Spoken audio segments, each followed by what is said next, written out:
The U.S. mainstream media seems thrilled that it will have a new White House team to report on this January. And the Biden administration seems quite thrilled about its upcoming relationship with the Fourth Estate. President-elect Biden believes that the media is a critical piece of our democracy. He also believes, though, that the media's job is to hold him accountable. He's there to do the people's work. And, he welcomes that relationship. He welcomes their role, the media's role in our democracy. The idea of a better relationship with the executive branch is certainly appealing to the media. You were being very aggressive, as is the job of a White House correspondent. David Gregory and I are sitting here talking about our experiences, pissing off everybody in that room, pissing off President Obama, pissing off President Bush. President Trump's attacks present real challenges. For as long as I've been alive, for as long as you've been alive, no leader of the free world has publicly spoken about the press the way Trump does. It is poison. Already the press are hitting home the hard questions. How you plan to disentangle yourself from your business. Does Russia have any leverage over you, financial or otherwise? And if not, will you release your tax returns to prove it? How will that color your attempts to build a relationship with a leader who has been accused of committing an act of espionage? Just kidding. Those were the questions they asked when Donald Trump was transitioning into power. Now, at this point, Biden has already been the president-elect for 3 weeks, and this is how tough it has actually gotten. Are you going to encourage unions to cooperate more to bring kids back to classroom, sir?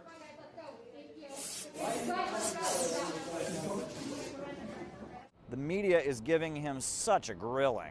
What do you see as the biggest threat to your transition right now, given President Trump's unprecedented attempt to obstruct and delay a smooth transfer of power? Thank you, Mr. President-elect. You just spoke of some of the dangers of the president's continued stonewalling of this transition, but it doesn't appear that the president is going to come around anytime soon and admit defeat. So what are you going to do? What options do you have to try and ensure that you are ready to go on day one? And what is your message to Republicans who are backing up the president's refusal to concede? Yes, the press is doing its job and being oh so tough on Biden. Some Democrats want investigations to go forward against President Trump after he leaves office. Do you support that?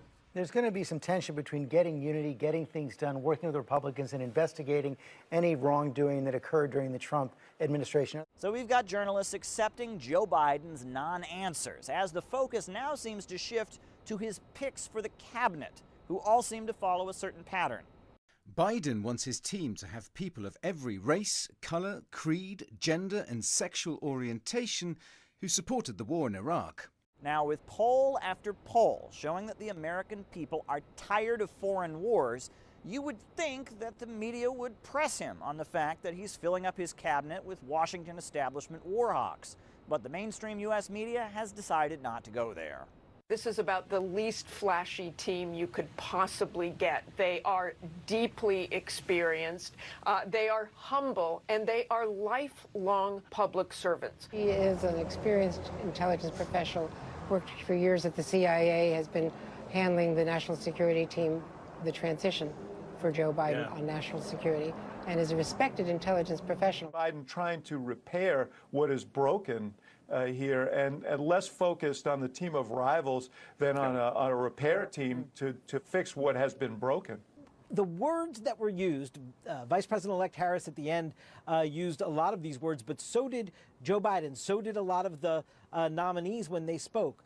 Truth, facts, science. Not only has the media not criticized Joe Biden's appointees, but they've actually rallied to defend them, from Marco Rubio, who accused the Biden cabinet of elitism. It is a rejection of experience and expertise that permeated the Republican Party even before President Trump. And for someone cynically poking at Ivy League educations, Rubio fails to note that Biden will become the first president in 4 decades without one.